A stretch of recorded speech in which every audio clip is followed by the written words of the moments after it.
This beet sweet basil bread is one of the best way to make your children eat beetroots if they are reluctant to eat one of the good vegetable beetroot. And of course, with the goodness of basil goes in, this bread makes it a very good healthy bread. Typically to kickstart your morning breakfast. And most important, when you display a bread like this, definitely the plate will get emptied in just no time when they see a lovely pattern on it. Kids love patterns, so do all of us. Yes, let's see in detail. Before that, let me say a hi to everyone. Hi everyone, welcome to Lato's Kitchen. Visiting your first time, don't forget to subscribe to the channel and don't forget to press the bell too. Let's get started how to make this. First part in making bread is proof the yeast. If you are using active dry yeast, instant yeast too, I love to proof it to check if my yeast is working fine. I wouldn't prefer to directly add in the instant yeast onto the flour. Do a check always so that it is good, otherwise your hard work will go wasted. 1 tablespoon of sugar in a lukewarm water, whisk it well, then add in your dried yeast 1 tablespoon and give it a good mix and rest it for 10 minutes at least. It takes at least 10 to 15 minutes for it to bloom. Yes, I'm using fresh basil here to make colored dough. For the green color, I'm using fresh basil. You can as well use palak, but basil is very good. At this current situation, it has got plenty of antioxidants in it and it combat cold and flu too. So I thought, why not add it to my bread today.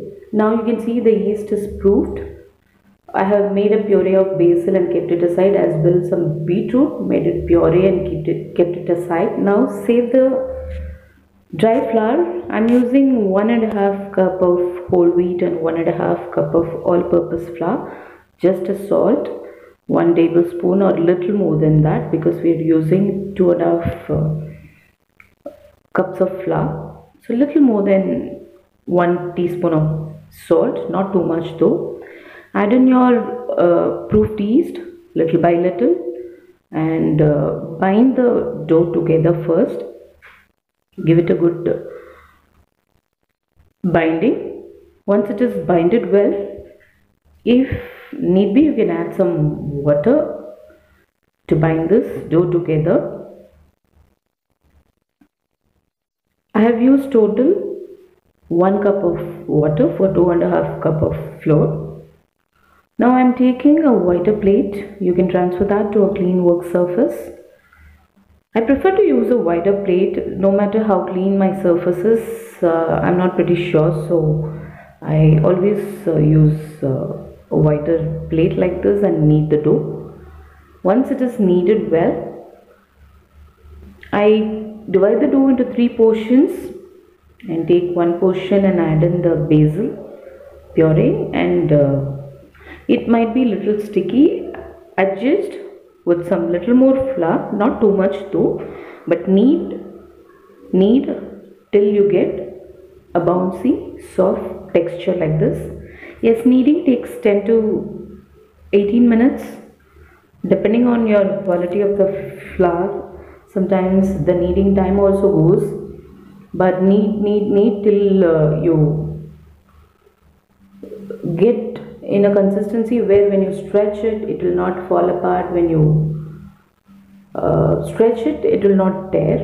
And when you tuck in like this, like to form a bun kind of a shape, you should not find stretches on top. It should be a smooth surface. If you don't find that, then continue kneading till you get a smooth surface on top when you typically stretch in to leave it for the first proof, which is key here. And add in some oil and leave it for proof the white dough. The we have divided the dough into 3 parts. One is white, one for beetroot pink color, and one is for green, which we've used basil puree. So similarly, work with the beetroot puree as well and knead till you get a nice soft dough like this. I've also used the chunks of the puree, beetroots, not just the juice. So why you will see little chunks on top. Now all the three dough are nicely greased and kept for first proof. Leave it. Once you proof, see it is proof that the volume is doubled. Take it out. It takes 30 to 45 minutes or max 1 hour. Take the white part first. In a wider plate, dust with some flour. Divide that into 4 portions. In fact, I have taken out a little bit of the white part, using only 3 by 4th of what I have made it for proofing. With that 3 by 4th, I have divided that into 4 parts. And similarly with the green dough, I'm going to of course punch in to release the air bubble and take it out, and use the same plate which is dusted with flour, and divide this into 3 parts.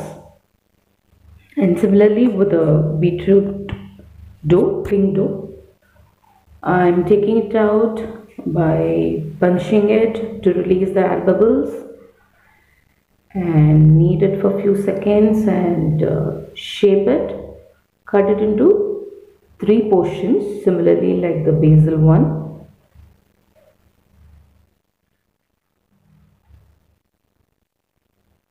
This can also be made by making a puree of basil, beetroot all together, and you can make a brown colored bread, but making it this way, which will give a nice pattern. That's the whole idea. Now take the pink dough, roll it like this, a little thicker round shaped rolls, and keep it aside on the nice clean plate. Now take the green one,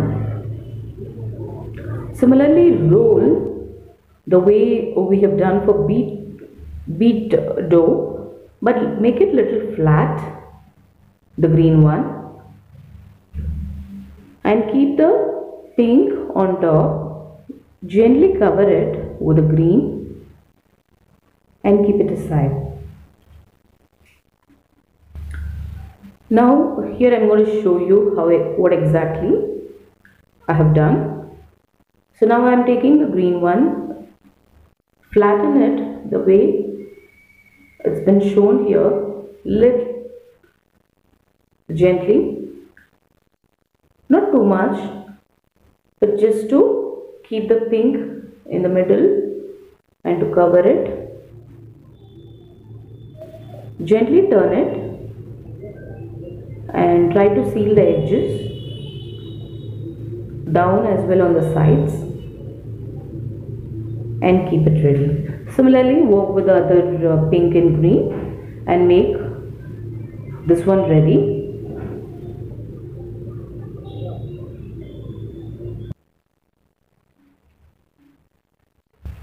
Now take the white one, make it flatten and cover it on top of the green. White part we have cut it into 4 portions, so you will have 1 portion left, that you use it on your already greased baking tray. Place it on the bottom, and on top place these 3 pink, green, white, which we have covered dough.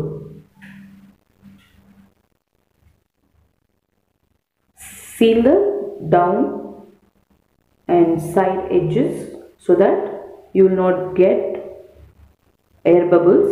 So when you slice the bread, you will find those white holes. If you don't seal it, you will get those holes, air bubbles forms in when you bake it. So try to cover it, seal it. So now this one is ready. Now the last white part which I've told you, just place it as it is and keep those dough on top, and leave it for proofing. I kept it for overnight proofing on the fridge. Just keep it in the normal place where you keep your milk and other stuff, not on the freezer.